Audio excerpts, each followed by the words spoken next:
Alors, amis vapoteurs, bonjour. Alors, je vais faire une petite vidéo sur l'atomiseur A7. Alors, non pas sur la reconstruction, parce que il y en a beaucoup qui le font déjà, on trouve des tutos un peu partout, et ils le font plutôt bien. Mais plutôt pour les débutants comme moi, qui ont eu des problèmes avec cet ato. C'est-à-dire que il y en a beaucoup qui se reconnaîtront, qui ont eu un goût horrible au début avec cet ato, impossible de s'en défaire, un goût métallique qui piquait la gorge, enfin un truc infâme. Donc je suis allé me renseigner un peu sur les forums, j'ai traîné un peu sur les forums, j'ai regardé des vidéos, et donc tout le monde parlait un peu de la même chose, c'est-à-dire que quand on reçoit l'atomiseur neuf, euh, il faut déjà se débarrasser de la résistance d'origine qui est montée dessus, et parce qu'apparemment elle serait imbibée d'un produit, et bien nettoyer l'atomiseur qui aurait des résidus d'huile d'usinage, de choses comme ça.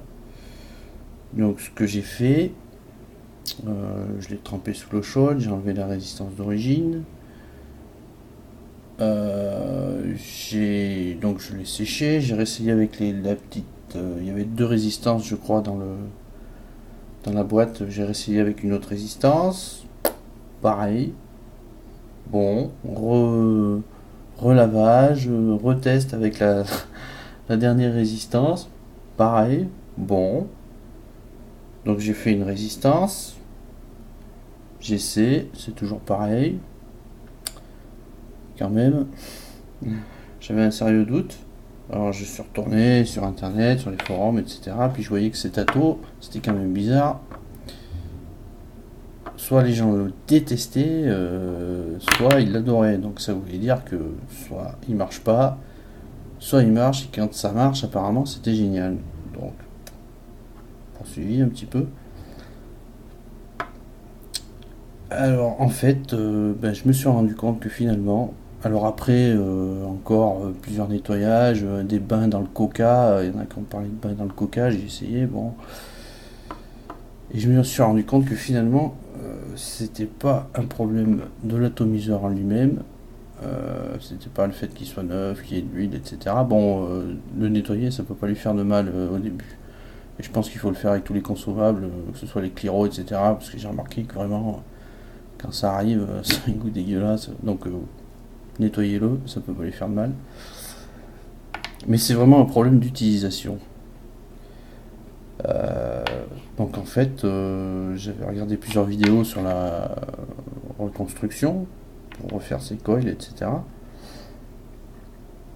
Alors j'ai essayé de faire comme dans le manuel, hein, c'est-à-dire que je prenais ma mèche, je la roulais, et je faisais mes coils. Alors j'essaierai au début, comme tout le monde, là, j'ai fait la technique de l'aiguille. Là. Euh, bon, je faisais mes coils, ça marchait pas, ça avait toujours ce goût cramé. Et alors j'ai cherché encore un peu. Alors j'ai vu que ce qui est important, mais on verra rien du tout, j'ai une cam pourrie.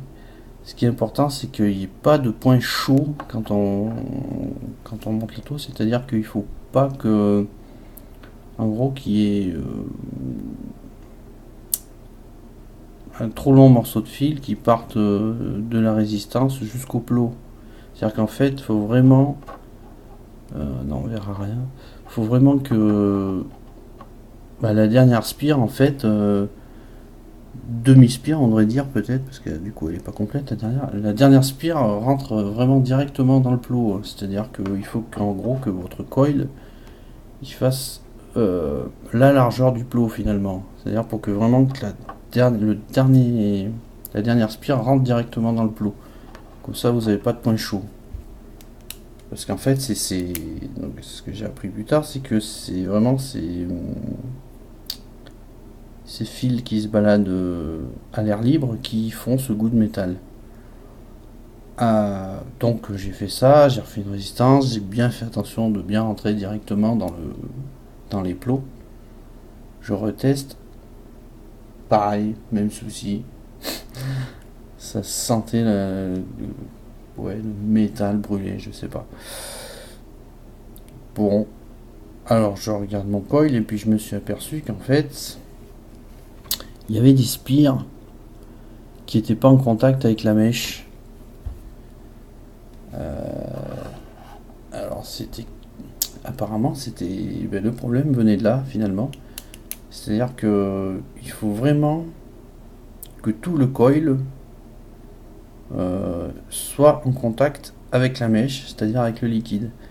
Parce que si vous avez une spire, même ne serait-ce qu'une seule, une spire qui est décollée, qui ne touche pas la mèche, mais automatiquement vous allez avoir ce goût de brûlé. Donc j'ai refait un coil. Là je l'ai serré un petit peu parce que bon, j'entendais dans pas mal de vidéos ou bien sur des tutos qu'il fallait pas étrangler la mèche, qu'une fois que vous avez fini votre coil, il faut pouvoir prendre la mèche doit glisser à l'intérieur de votre coil, etc. Bon, au début je faisais comme ça, mais en fait je crois qu'il faut pas avoir peur d'étrangler un petit peu la mèche. Alors bon, bien sûr, pas serré comme une brute, mais je sais pas si on va avoir, ça m'étonnerait. Les caméras pourries. Mais moi, elle est un petit peu serrée quand même, hein. Je veux dire, le fil, voilà quoi. Si je tire dessus, il faut tirer un peu fort, hein, pour le faire bouger. Et finalement, ça marche très bien, hein. Le jus arrive quand même. Donc, il y a ça pour ce qui est des coils. Donc, en résumé, bien serrer son cantal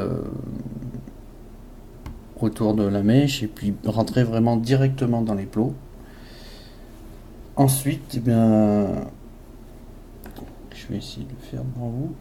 Je suis pas sûr. Ah oui, donc une petite astuce aussi. Les mèches, faut pas hésiter à les couper court.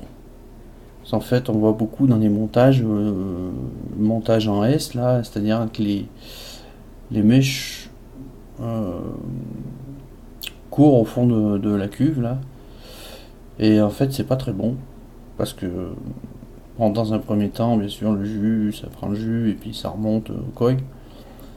Mais après, ça a plutôt tendance en fait à le retenir dans ces mèches qui sont en bas. Donc le mieux finalement, parce qu'on n'a pas besoin de toute cette partie là du S là qui va courir le long de la cuve, il faut faire des mèches courtes. C'est-à-dire que la mèche, il faut juste finalement qu'elle arrive, qu'elle se pose dans le bas de la cuve. Alors en plus, vous allez gagner en capacité pour mettre les gouttes, parce que du coup, ça sera plus entravé par la mèche, quoi. Et le coil finalement sera mieux alimenté. Voilà. Bon, moi, ils sont un peu pourris parce qu'elles ont fait plusieurs essais de liquide. Voilà. Donc, je vais les mettre au fond.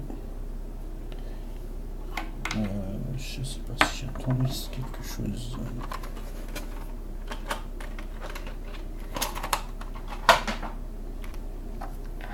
Voilà, donc on essaie de les mettre à peu près bien. Moi je les recule un peu là. Il y en a qui les laissent au bord du plot là. Je les recule un peu pour pouvoir bien fermer le câble du dessus finalement.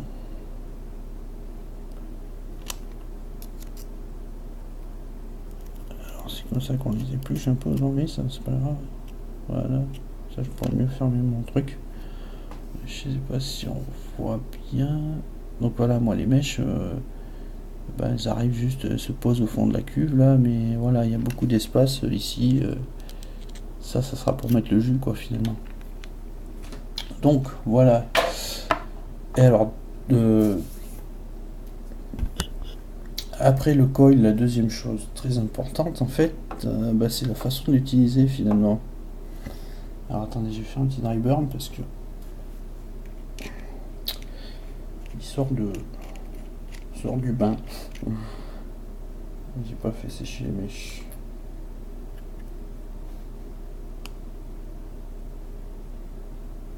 Ah. Petit souci en fait. J'ai pas défait le plot central. Il est vissé à fond. Parce qu'en fait, c'était pour le bain justement pour pas le perdre. J'ai l'habitude de le revisser à chaque fois que je le nettoie. Pour pas le perdre dans l'évier. Donc voilà, alors sur l'évic, faut dévisser un peu parce que, enfin, si vous l'utilisez avec un évic ou peut-être avec autre chose, ça sera pareil, il faut faire attention. Faut le dévisser un peu parce que sinon le trou d'aération là, il sera bouché quoi. Et en plus, ça fait pas contact. Tac. Donc voilà, je termine sur la mic. Voilà, c'est mieux. Hop, on va faire un petit dry burn. Voilà. Tac. Ça marche très bien cette résistance là. Au début, je galérais bien pour faire mes coils. Bon, c'est pas le truc parfait, mais vrai que ça. Voilà, ça envoie. Donc, ensuite, le truc. Ça, c'est important, hein, pour pas avoir le. Toujours pour pas avoir le coup de cramer. Alors, je secoue un peu ma fiole.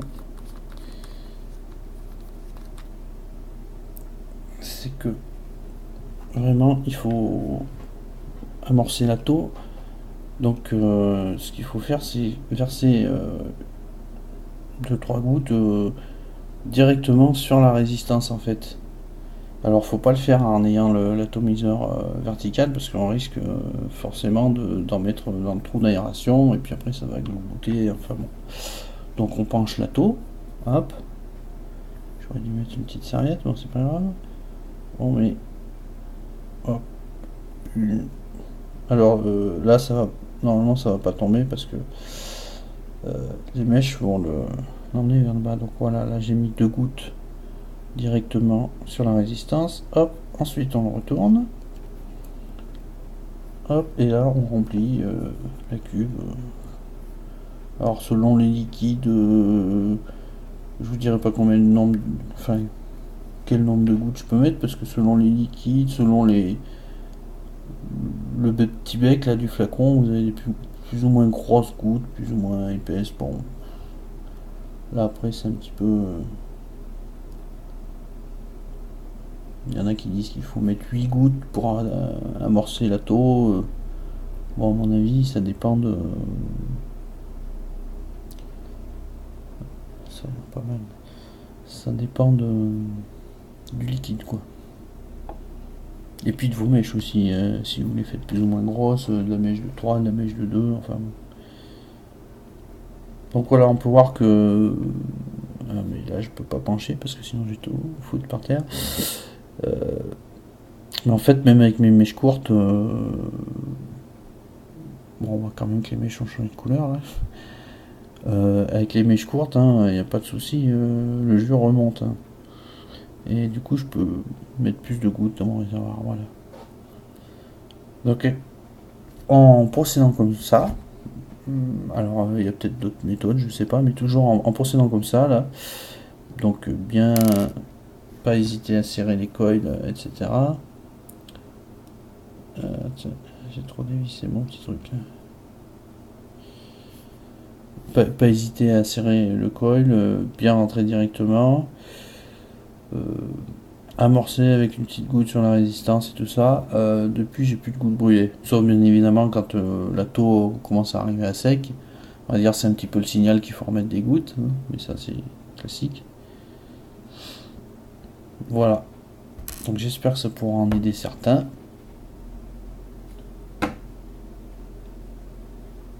À la fin de la vidéo. Merci, au revoir.